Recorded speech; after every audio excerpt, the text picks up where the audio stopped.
بسم اللہ الرحمن الرحیم۔ السلام علیکم ناظرین، دیسی اردو ٹی وی کی خصوصی رپورٹ کے ساتھ میں ہوں شمائلہ چودھری۔ کیا امریکی جمہوریت زوال کا شکار ہے؟ امریکن کمیونٹی میڈیا نے جمعہ 9 مئی کو ایک اہم قومی میڈیا بریفنگ کا انعقاد کیا، جس میں ایسے سوال پر تبادلہ خیال کیا گیا جو پورے ملک میں تشویش کا باعث بنا۔ کیا امریکی جمہوریت زوال پذیر ہے؟ یہ تقریب ڈونلڈ ٹرمپ کے صدارتی عہدے پر واپسی کے صرف 100 دن بعد منعقد ہوئی۔ ایسا دور جس میں عوامی اضطراب میں تیزی سے اضافہ ہوا۔ PRI کے جائزے کے مطابق غیر جانبدار امریکیوں کے مطابق 52% امریکیوں کا خیال ہے کہ ٹرمپ ایک خطرناک آمر ہیں، جبکہ IPSOS نیوز، واشنگٹن پوسٹ اور ABC نیوز کے مطابق ایک الگ سروے میں یہ بات سامنے آئی ہے کہ نصف آبادی کے قریب کو خدشہ ہے کہ صدارتی اختیارات کو غیر محدود کرنے کا خطرہ ہے، قانونی اصولوں کو نظر انداز کرنے اور جمہوری تحفظات کو کمزور کرنے کی کوششیں کی جا رہی ہیں۔ ماہرین اور پینلسٹ نے خبردار کیا ہے کہ جو کچھ ہم دیکھ رہے ہیں وہ الگ تھلگ واقعات نہیں ہیں، بلکہ ایک منظم طریقہ کار ہے۔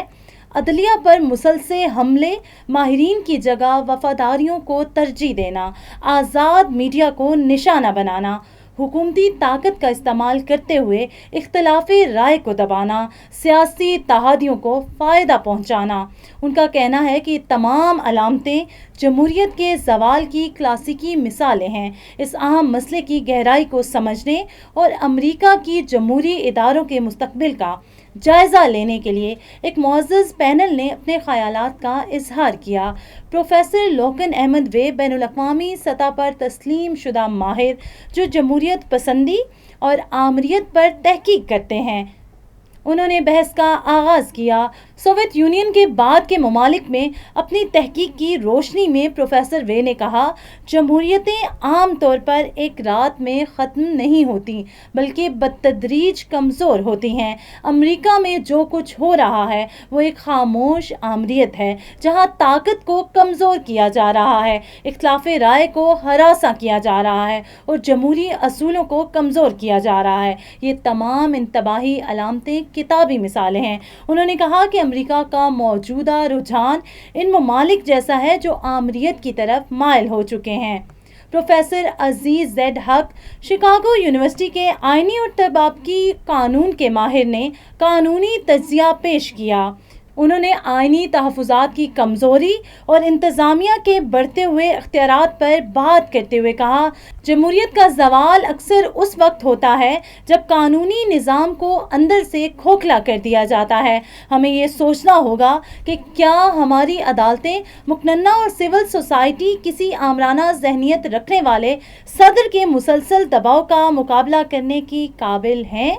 پروفیسر حق نے اس بات پر بھی روشنی ڈالی کہ جب اداروں کو منظم طریقے سے کمزور کیا جائے تو قانونی چارہ کار کی حد ہوتی ہے۔ پروفیسر گلوریا جے براؤن مارشل، آئینی قانون کی پروفیسر اور شہری حقوق کی تجربہ کار وکیل، نے امریکہ میں جمہوریت کے زوال کے تاریخی اور نسلی پہلوؤں پر بات کی۔ انہوں نے یاد دلایا کہ پسماندہ طبقات کے لیے جمہوریت ہمیشہ سے ایک خواہش رہی ہے، نہ کہ ضمانت۔ انہوں نے کہا کہ یہ پہلا موقع نہیں جب امریکہ میں جمہوریت کو آزمایا جا رہا ہے، لیکن اس بار فرق یہ ہے کہ زوال کی رفتار اور شدت بہت زیادہ ہے۔ ہمیں یاد رکھنا چاہیے کہ جمہوریت صرف اداروں کا مجموعہ نہیں بلکہ ایک عملی تجربہ ہے۔ اگر طاقتور لوگ قانون کو کالے بھورے اور تارکین وطن کی آوازوں کو دبانے کے لیے استعمال کریں تو ہم پہلے ہی جمہوریت کے زوال کا شکار ہیں۔ پروفیسر براؤن مارشل نے زور دے کر کہا کہ شہری حقوق تحریکوں اور عوامی مزاحمت کا کردار جمہوریت کو بچانے کے لیے انتہائی اہم ہے۔ یہ تقریب عوام کے لیے کھلی تھی، جس میں ہسپانوی، کورین اور مینڈرن زبانوں میں ترجمہ کی سہولت دستیاب تھی۔ شرکاء کو رجسٹریشن کے دوران اپنی ترجیحی زبان منتخب کرنی تھی۔ جیسے جیسے تشویش بڑھ رہی ہے اور سوالات بڑھتے جا رہے ہیں، یہ فورم ایک اہم قومی مسئلے پر ماہرین کی رائے پیش کرتا ہے۔ کیا امریکہ اب بھی ایک فعال جمہوریت ہے یا یہ آمریت کی طرف بڑھ رہا ہے؟ weekly national briefing. I'm Pilar Marrero, your moderator for today. Is American democracy in decline? India, any of those places. Actually, so that's the really big difference. And also the sort of open disregard for the courts and court rulings and legality. I think that's something that was, quite surprising to us.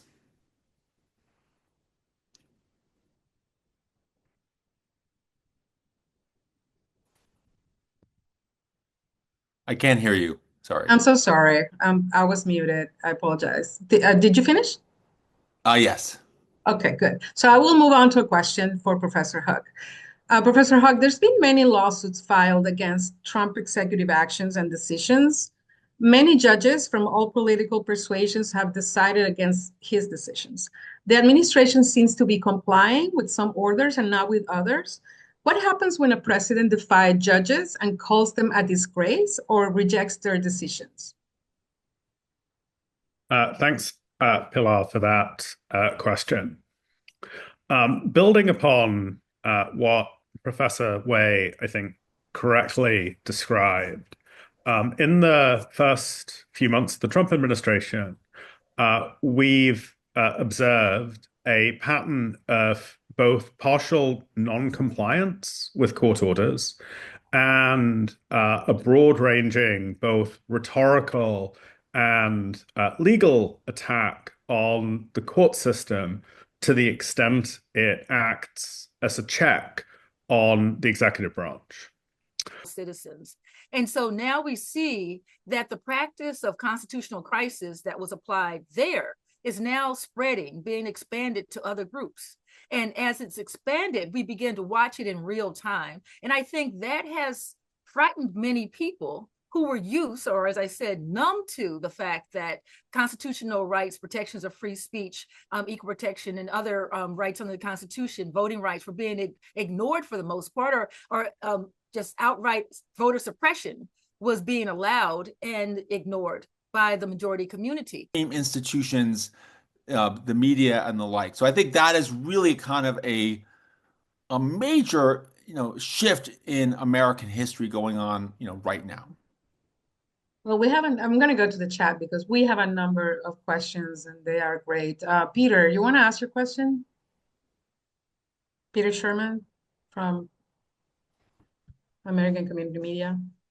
Hi, thank you. Sorry, I was trying to unmute. I posted in the chat this question, and I just want to add another piece to it.